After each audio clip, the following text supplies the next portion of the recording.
Hurmatli hamkasblarim, assalomu alaykum. Sizlarga misolni ko'rsatmoqchiman.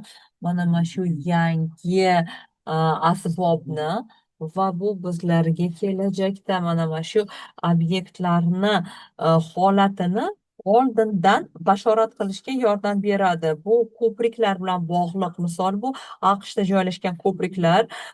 U yerda judayam ko'pgina hududda ko'priklar bor. Ya'ni u yerda 600 ming ko'priklar mavjud. Ularni bir qisminigina bizlar olamiz va Argis Proda bularni tahlil qilamiz va natijalarini esa bizlar veb ilova sifatida ko'rsatsak bo'ladi. Buni hozir mana nuqtalarni ko'ryapsiz, to'g'rimi? Ya'ni AQSh hududiga 600 ming aytdim, ko'priklar bor. Ya'ni hozir mana Pensilvaniya shtatini olik. Bu yerda atigi 20 mingtagina ko'prik mavjud.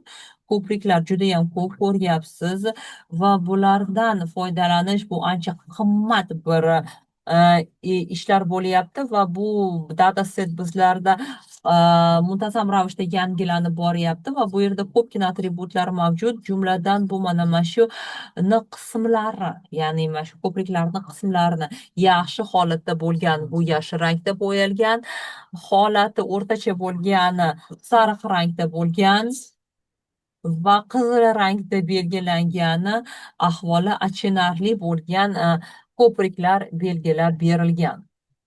Va bu yerdagi ko'priklarga nazar tashlaydigan bo'lsak, ularni avvalambor ilk bo'lib bularni aynan bizlar ta'mirlashimiz kerak va bundan tashqari ko'priklarni qurilgan vaqtidan kelib chiqamiz, ya'ni 100 yil oldin qurilganlar yoki bular endi nima deydi, yangi ko'priklar hisoblanadi. Misol shuni ham bir mezon sifatida baholasak bo'ladi.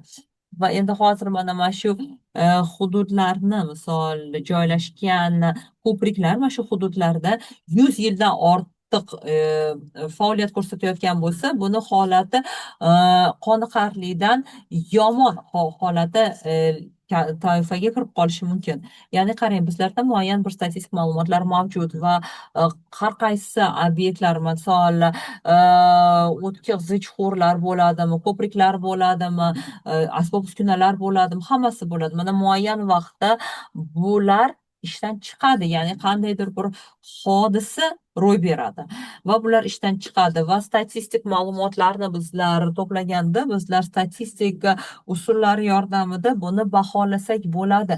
Qani hozir mana vaqt o'tgan sayin hozir yaxshi holatda bo'lib turgan obyektlar vaqt o'tgan sayin bu qandaydir muayyan bir holatdan keyin buzilishi mumkin, to'g'rimi? Ya'ni bularni shunday qilib baholasak bo'ladi. Mana tibbiyotda mana shunaqa yashab qolish egri chiziq bor. Mana qarang, bizning tibbiyot bo'ladimi, asbob uskunalar bo'ladimi, mana shunaqa yangi asbob uskunalar xarid qilinganda hammasi yaxshi ishlaydi, keyin vaqt o'tgan sayin 10% ishdan chiqadi, keyin 20% va hokazo. Ya'ni bizlar kiritgan ma'lumotlarimizga qarab tizim o'zi bizlarga bularni hisoblab beradi. Hamma mana shu obyektlar bir xil bo'lsa-da, ularning o'rtasida keskin farq bo'lishi mumkin bo'ladi. Ya'ni bu yerda ular yasalgan material bo'lishi mumkin bo'ladi. Ya'ni bular o'zaro farq qiladi va bular qanday qilib bularni, ya'ni ishdan chiqish taxminiy vaqtini bizlar oldindan hisoblashsak bo'ladi va qanday qilib mana shu o'zgarish, ya'ni yashab qolish egri chiziq o'zgarishini bizlarga ko'rsatib beradi dasturimiz. Ya'ni bu keskin hammasi birdan bir vaqtning o'zida ishdan chiqadimi yoki hammasi asta sekin ishdan chiqadimi? Ya'ni mana o'zingiz ko'ryapsiz, bu eksponenta funksiyasida shaklda kelgan chiziqli, to'g'ri chiziqli regressiya bo'ladi va bu yerda mana holati qoniqarli va holati achinarli bo'lgan mana shu ko'priklarni oldik va ya'ni holati achinarli bo'lgan ko'priklar ishdan chiqqan. Bularni yoshi o'tib bo'lgan deylik, 100 yildan, ya'ni yoshi o'tgan. Bularni mana shu ikkita omildan kelib chiqib bizlar hozir holati qoniqarli bo'lgan ko'priklar uchun mana shu hodisalarni bizlar oldindan bashorat qilsak bo'ladi, mana shu omillarga tayangan holda. Va hozir bizlar mana qaysi ko'rsatkich siz bu yerda ko'rsatmoqchisiz, qaysi ko'rsatkichni belgilab bermoqchisiz, ya'ni bu narsa ro'y berdimi yoki yo'qmi? Bu yerda ya'ni 0 yoki 1dan mana shu buni qiymati o'zgarishi mumkin bo'ladi va qo'shimcha yana bu yerda mana chiziqchalarni ko'rsatsak bo'ladi.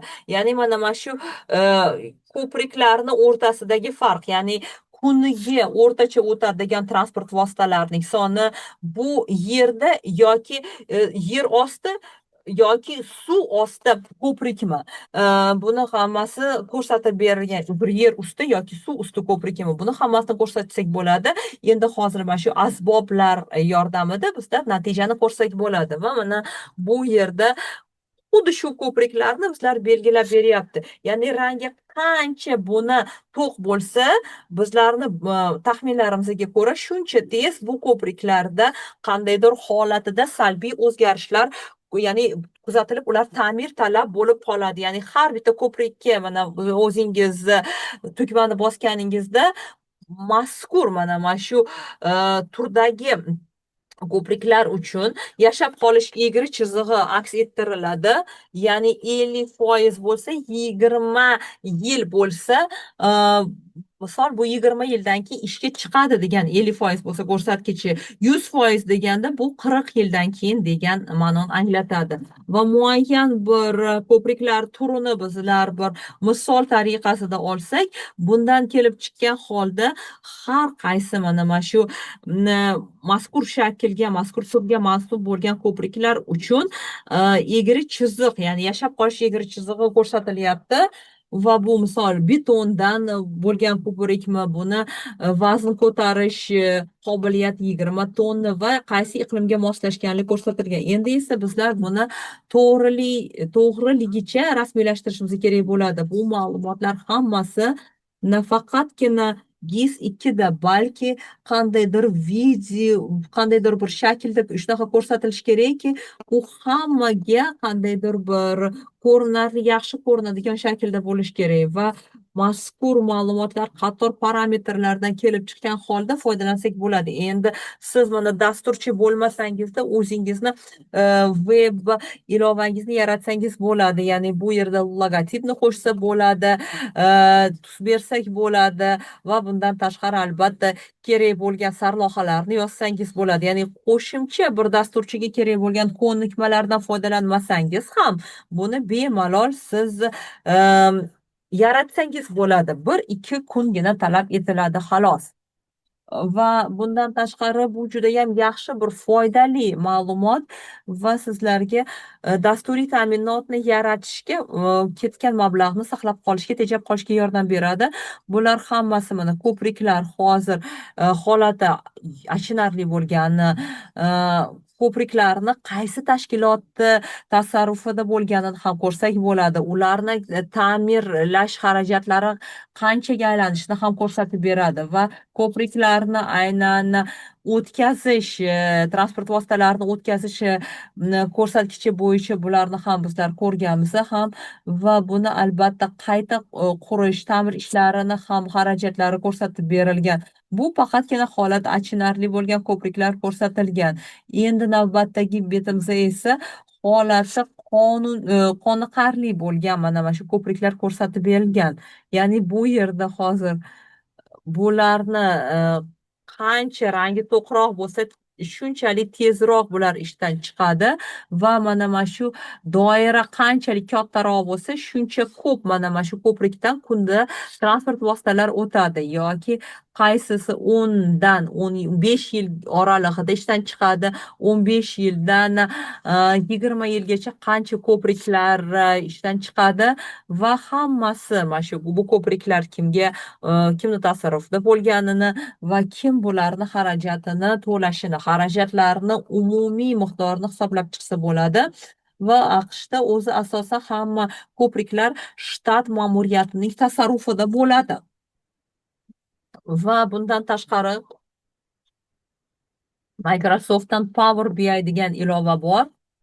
u yerda Esri'ninki Argis for Power BI degan vizualizatsiya asbobi mavjud. Mana men hozir yaratgan web xaritani Power BI ga ulasa bo'ladi va bu yerda ko'rib turganimizdek ko'priklar hammasi birin ketin emas, birgalikda hammasi bittada 15 yil ichida, 15 yil oralig'ida ishdan chiqishni ko'rsatib beradi. Nima uchun bunaqa keskin o'zgarish?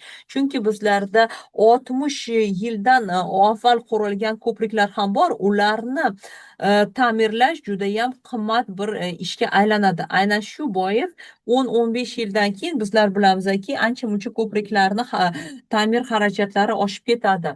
Ko'pgina tashkilotlarimiz Excel'da ishlashga o'rganib qolishgan. Argis for Excel degan narsa ham bor.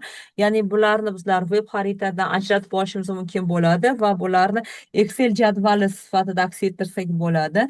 Keyin bularni xaritada ko'rsatsak ham bo'ladi va bundan tashqari bu bizlarga muayyan bir jadval yordamida ko'rsatsak bo'ladi va bundan tashqari bularni atributiv ko'rsatkichlar sifatida Excel'da ko'rsatsak bo'ladi. Albatta sizlarda, ya'ni foydalanuvchilarga bunday huquqlar berilgan bo'lsa, ya'ni Excel'da o'rganib qolganlar ishlashga bu juda ham bir qo'l keladigan bir asbob bo'ladi. Ya'ni bu bizlarga GIS olami bilan GIS bilan bevosita aloqasi bo'lmagan foydalanuvchilarni bir bog'lab turuvchi